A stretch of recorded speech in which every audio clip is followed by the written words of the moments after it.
Good evening students. आज आप लोगों को हिंदी ग्रामर में चैप्टर 6 उपसर्ग मैं पढ़ाऊंगी आप लोगों को। आप सब खोलिए पार्ट 6 उपसर्ग। उपसर्ग वे शब्दांश जो मूल शब्द के पूर्व जुड़कर उसके अर्थ में विशेषता अथवा परिवर्तन ला देते हैं, उन्हें उपसर्ग कहते हैं। उपसर्ग किसे कहते हैं? जो मूल शब्द है उसके शुरू में, प्रारंभ में लगते हैं। पूर्व मतलब पहले जिनको लगाया जाता है वे उपसर्ग कहलाते हैं। जैसे मान लीजिए एक छोटा उदाहरण देती हूँ, गुण। गुण के आगे मैं लगा दूँ स तो हो जाएगा सगुण। स पहले मैंने जोड़ा और उससे उसका मीनिंग चेंज हो गया, अच्छे गुण, सगुण। अब मैं गुण के आगे अब लगा दूं अवगुण मतलब बुरे गुण, उसका अर्थ चेंज हो गया। तो जो उपसर्ग क्या होते हैं? जो मूल शब्द है, एक आपका जो बेसिक शब्द है जिसके जैसे मान लीजिए गुण, गुण एक बेसिक शब्द हो गया, या कर्म, इस तरह के जो शब्द हैं उनके आगे जुड़ जाता है कुछ एक ऐसा अक्षर या शब्द, जो भी कहिए। एक अक्षर के भी उपसर्ग हैं और दो अक्षर के भी उपसर्ग हैं, तीन। तो जो उपसर्ग आगे शब्द के जुड़ जाते हैं उससे अर्थ बदल जाता है शब्द का, उसे बोलते हैं उपसर्ग। उपसर्ग हमेशा मूल शब्द के पूर्व में मतलब पहले जुड़े जाते हैं।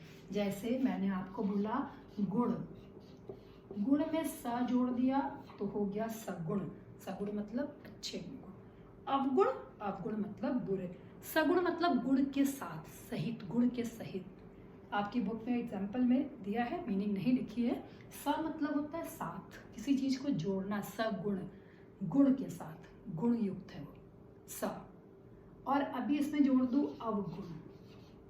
अवगुण मतलब बुरे गुण जिसके अंदर है। इसी में मैं अगर जोड़ दूं दुर्गुण, दुर्गुण मतलब भी बुरे गुण, जिनके अंदर अच्छी आदतें नहीं है उन्हें बोलते हैं दुर्गुण। सगुण गुणयुक्त, अवगुण और दुर्गुण बुरे गुण जिनके अंदर हैं। ये जैसे ही ये उपसर्ग मैंने आगे लगाए, स, अव और दुर, गुण में जोड़े मूल शब्द में, इसका अर्थ चेंज हो गया। तो ये उपसर्ग हैं। आपके बुक में उपसर्ग के 3 प्रकार लिखे हुए हैं। उपसर्ग 3 प्रकार के होते हैं: संस्कृत के उपसर्ग व अव्यय, हिंदी के उपसर्ग और उर्दू के उपसर्ग। कुछ उपसर्ग जो संस्कृत से आए हैं वे संस्कृत के उपसर्ग हैं, शब्द के आगे लग करके नया शब्द बनाते हैं। हिंदी के उपसर्ग हैं और उर्दू से आए हुए भी उपसर्ग हैं जो मूल शब्द के आगे लगकर एक नया अर्थ प्रदान करते हैं शब्द को।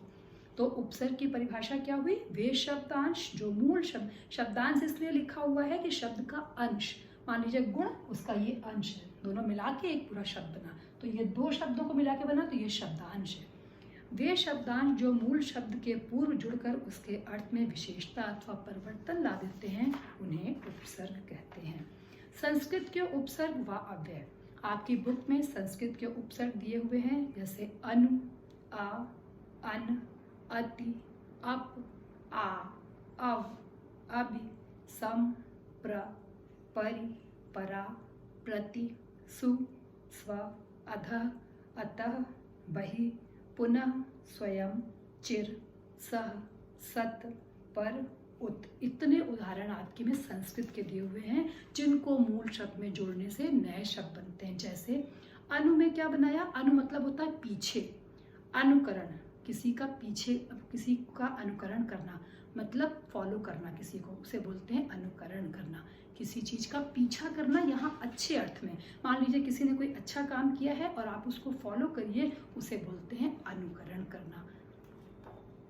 अनुशासन, शासन को मानना, शासन के पीछे लगी मतलब उसका अनुकरण कर, शासन को मानना है। अनुशासन, समान, उसका अनु मतलब पीछे भी है और समान, 2 अर्थ हैं। जैसे अनुगमन, अनुकंपा और अनुकूल, ये अनु लगाकर बने हुए शब्द हैं। ऐसे ही अ लगा के है।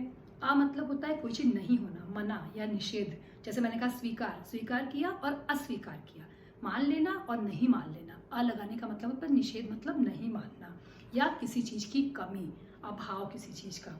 अन्याय, न्याय का अभाव है अन्याय, उसमें न्याय नहीं है। अज्ञान, ज्ञान का अभाव है, उसमें ज्ञान नहीं है। अनाथ, ये अ और नाथ, जिसकी कोई नाथ नहीं मतलब जिसका कोई देखरेख करने वाला नहीं है। और अचल, चल और अचल। चल मतलब जो चलायमान है, अचल मतलब जिसे आप नहीं हिला सकते। ऐसे ही अन, अन का मतलब है नहीं भी और अभाव दोनों, जैसे आ से वैसे ही अन। आदि और अनादि, आदि अनादि जिसका अंत ना हो, अनादि। आदि मतलब शुरुआत, और जिसका की शुरुआत हो ही ना वो हो गया अनादि। आपको पता ही ना हो कि इसकी शुरुआत कहाँ से हुई है। अनादिकाल लोग बोलते हैं ना, अनादिकाल आपको पता नहीं कोई चीज़ कब शुरू, बोलते हैं अनादिकाल से चला आ रहा है। अनादर, किसी का आदर नहीं करना। अनपढ़, अनर्थ, अनजान। इस तरह से ये संस्कृत के उपसर्ग आपकी बुक में दिए हुए हैं। लाइव क्लास में आप लोगों को मैं शब्दों के साथ बता दूंगी कि इनका क्या अर्थ है और नए शब्द का क्या अर्थ बन गया। ऐसे ही हिंदी के उपसर्ग आपकी बुक में दिए हुए हैं और उर्दू के उपसर्ग दिए हुए हैं। आप लोग बुक को अच्छे से पढ़िए, समझ के रखिए। कल की क्लास में हम लोग जो तालिका आपकी बुक में बनी हुई है उससे पढ़कर नए शब्द की मीनिंग क्या है आपको एक्सप्लेन कर देंगे। उपसर्ग मतलब जो ऐसा शब्दांश जो किसी शब्द के मूल शब्द के पहले पूर्व में लगकर एक नया शब्द, नई विशेषता बताने वाला, नया शब्द बन जाता है, नया अर्थ देने वाला, उसे उपसर्ग कहते हैं। ओके, ठीक है बच्चों, आप लोग इतना पढ़ के रखिए। कल लाइव क्लास में आपके डाउट क्लियर किए जाएंगे। Thank you.